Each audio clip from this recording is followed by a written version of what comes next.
Calculus is a field of mathematics that involves delving into the world of infinity. It can be used to explain many fields from physics to computers, and while it may seem daunting to many, it is actually a quite simple concept to understand. But with plenty of sit-ups, push-ups, and juice, I bet you'll be easy as 1, 2, 3. So kick back, relax, and let's learn this together.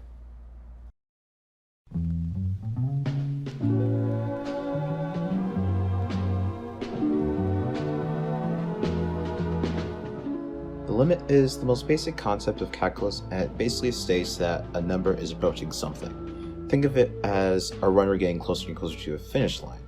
However, in the case of calculus, a limit can be a value that you can get as close to you as possible, but never actually reach. Like asking out that girl you like. No matter what avenue you go for, you're always so close but you'll never make it. Anyways, we express the limit in something called a limit statement, which looks like this, where f of x is any function and a is the value we are approaching. Here's a random graph. What is the limit when x approaches a from both sides? Well, it's b, obviously. But what happens when b doesn't exist? Well, the limit is still b. Remember, this is because the limit doesn't actually have to get to b, it just has to get as close to b as possible. Let's change the graph a bit. And now we have 2 points. It is still a function since b doesn't exist, however, there is no limit where x approaches a. Or is there? I'm kidding. Anyways, yeah, there is a limit. One from the left and one from the right. The limit as x approaches a from the left and b from the right is c. A, B, C, 1, 2, 3. Maybe we can make a song about that. The integral is basically the area. You know how the area of a rectangle is space times height? Well, we are trying to do that, but with a curve. Keeping with the theme of calculus, how would you find the integral, or in this case, the area of this graph? Okay, to make it easier, let me show you an example. Have you ever wondered why the area of a circle is pi r squared? Well, when I was young, I accepted that it is what it is without learning the basics or intricacies of how it works, but I'll try to explain it in a really simple to understand way. Here is a circle with radius r. Let's see if we can cut up the circle. Let's see, maybe 8 wedges, and let's arrange them side by side. As you can see, it looks a little bit like a square. This becomes more evident when we split the circle into smaller and more numerous pieces.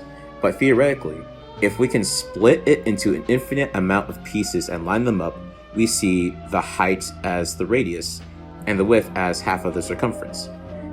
What is the circumference again? Well, the circumference of the circle is pi diameter, which is why the perimeter is 2 pi r, since the radius is half of the diameter. Since the circumference makes up the top and bottom of the rectangle, the width is pi r, and the height of the radius is r. This gives us pi times r, or pi r squared. If you think about this in this way, finding the area is basically thinking of a shape in terms of a rectangle. A triangle is half a rectangle, a rhombus is just a rectangle turned on its side. We can use the same concept with calculus. We just use smaller and smaller rectangles with the same widths to estimate the integral. And to find it, we use an infinite number of rectangles with an infinitely small widths. But how do we calculate without taking an infinite amount of time? Before we get into that, let's touch on the derivative.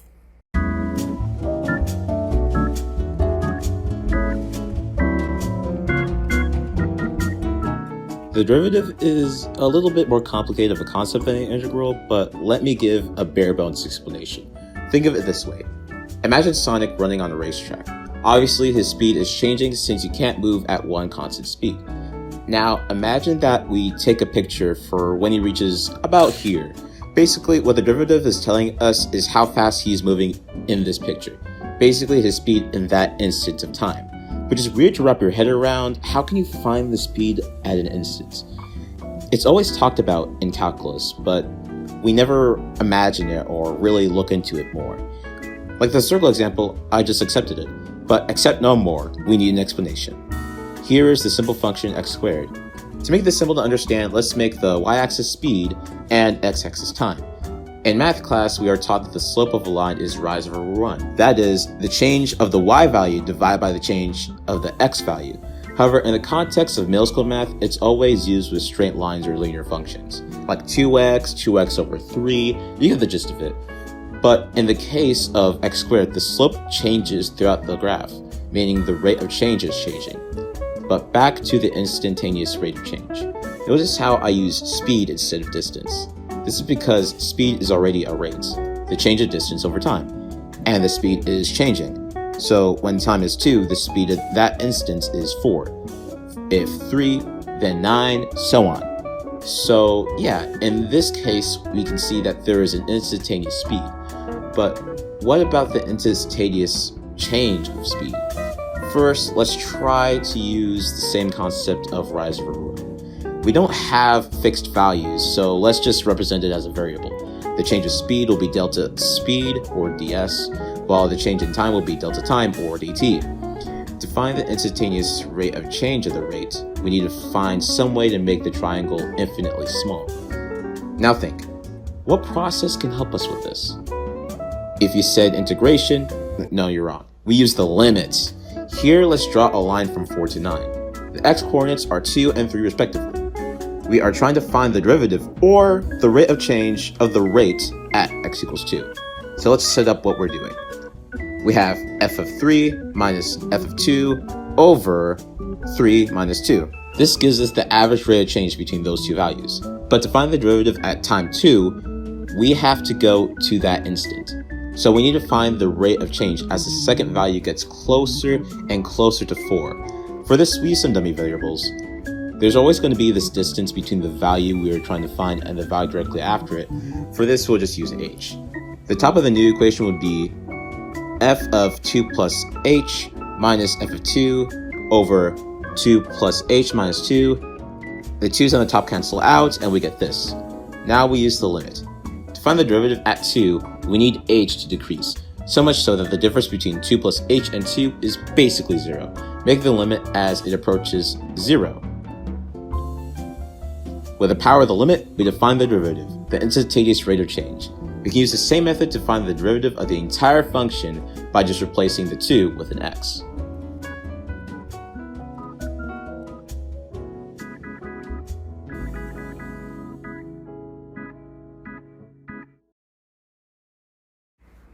Now, I've held off explaining how to calculate the integral, but here's the thing. Calculating the integral isn't an easy task. There isn't a definite formula of how to calculate it, unlike the derivative. But in order to understand how to integrate, we need to look at it in the same way as finding the derivative. Let's look back at the graph we created earlier.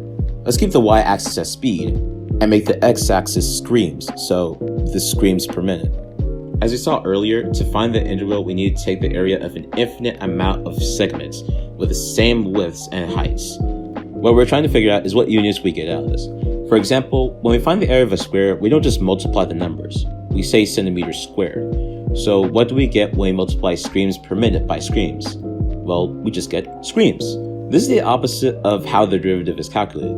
Instead of the units being divided, like miles per hour becoming miles per hour squared, they are multiplied, meaning the integral is simply the opposite of the derivative, the antiderivative. However, unlike the derivative, the integral is way more difficult to calculate.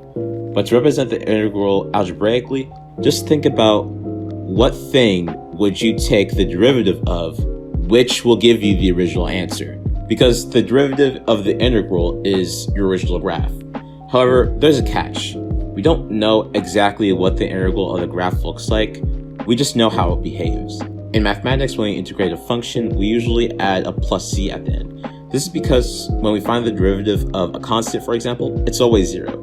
Take this graph for example.